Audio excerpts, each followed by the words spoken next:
જૂના ડીસા ખાતે કોમી એકતા જોવા મળી। જૂના ડીસા ગામ ખાતે શ્રી રામજીની ભવ્ય શોભાયાત્રાનું આયોજન। मेरे चौखट पे चलकर आज चारों धाम आए हैं, बजाओ ढोल स्वागत में मेरे घर राम आए हैं। ડીસા તાલુકાનું કોમી એકતા ધરાવતું ગામ જૂના ડીસા ગામ ખાતે ભવ્ય શોભાયાત્રાનું આયોજન કરવામાં આવ્યું હતું। શોભાયાત્રા હનુમાન કુટિયાથી લઈ રામજી મંદિર સુધી જય શ્રી રામના નારા સાથે દેશી ઢોલ તથા ડીજેના તાલે મહિલાઓ ગરબાની રમઝટ સાથે ઉજવણી કરવામાં આવી હતી, જેમાં Deesa taluka police inspector Shri SM Patni સાહેબ તથા police sub inspector Shri PH Jadeja સાહેબ સાથે પોલીસ સ્ટાફ તેમજ હિન્દુ સનાતન સમાજના પ્રમુખ શ્રી દિલીપભાઈ બ્રાહ્મભટ્ટ, ઉપપ્રમુખ શ્રી જગદીશભાઈ પઢિયાર, પૂર્વ રાજ્યસભા સાંસદ શ્રી દિનેશભાઈ અનાવાડિયા, 28 ગામ મોદી સમાજ પ્રમુખ શ્રી અરવિંદભાઈ મોદી, જૂના ડીસાના તમામ મંદિરના ટ્રસ્ટીઓ અને તમામ સમાજના આગેવાન શ્રી તથા જૂના ડીસાના ભજન સત્સંગની મહિલાઓ આ કાર્યક્રમમાં જોડાયા હતા। સમગ્ર જૂના ડીસા ગામ આજે રામમય બન્યું છે, ત્યારે બનાસકાંઠા જિલ્લામાં ઠેર ઠેર જગ્યાએ શોભાયાત્રાઓ કાઢવામાં આવી।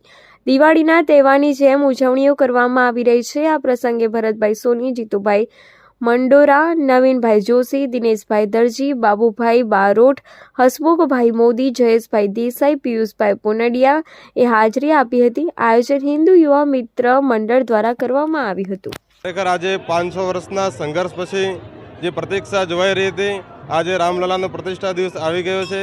સંપૂર્ણ ભારતની અંદર હિન્દુના ઘરે ખૂબ દિવાળી જેવો માહોલ ઇતિહાસમાં જ નવી બીજી દિવાળી દર થવા જઈ રહી છે।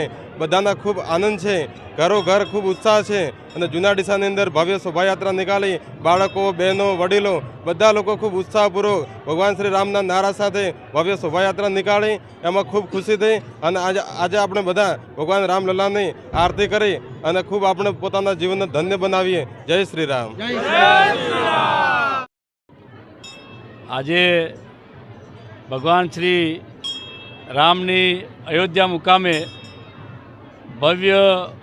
ભવ્યાતિ ભવ્ય મંદિરમાં આદરણીય વડાપ્રધાન શ્રી નરેન્દ્રભાઈ મોદીના હસ્તે આજે જ્યારે 500 વર્ષ પછી ફરીથી રામલલાની જન્મભૂમિ ઉપર પ્રાણ પ્રતિષ્ઠા થવાની છે, ત્યારે સમગ્ર જૂના ડીસા ગામમાં પણ આજે રામમય માહોલ બન્યો છે। જૂના ડીસામાં ભવ્યાતિ ભવ્ય રામલલાની શોભાયાત્રા નીકળી અને આખા ગામના તમામ સમાજના તમામ ધર્મના લોકોએ આજે પોતાના ધંધો રોજગાર દુકાનો બંધ રાખીને આ રામલલાની પ્રતિષ્ઠાને સમર્થન આપ્યું છે। એ બધાનો આ તબક્કે હું એક રામ ભક્ત તરીકે બધાનો આભાર માનું છું। સાથે સાથે આજે આખું ગામ રામમય બન્યું છે। સમગ્ર તાલુકો, જિલ્લો, આપણું રાજ્ય અને સમગ્ર દેશ જ્યારે રામમય બન્યું છે, ત્યારે જૂના ડીસા પણ જય જય શ્રી રામના નારાથી ગુંજી ઉઠ્યું છે। આજે જૂના ડીસાના તમામ સમાજના તમામ લોકો અહીંયા ખૂબ મોટી સંખ્યામાં ક્યારેય ન નીકળી હોય એવી શોભાયાત્રા આજે જૂના ડીસામાં રામલલાની નીકળી છે।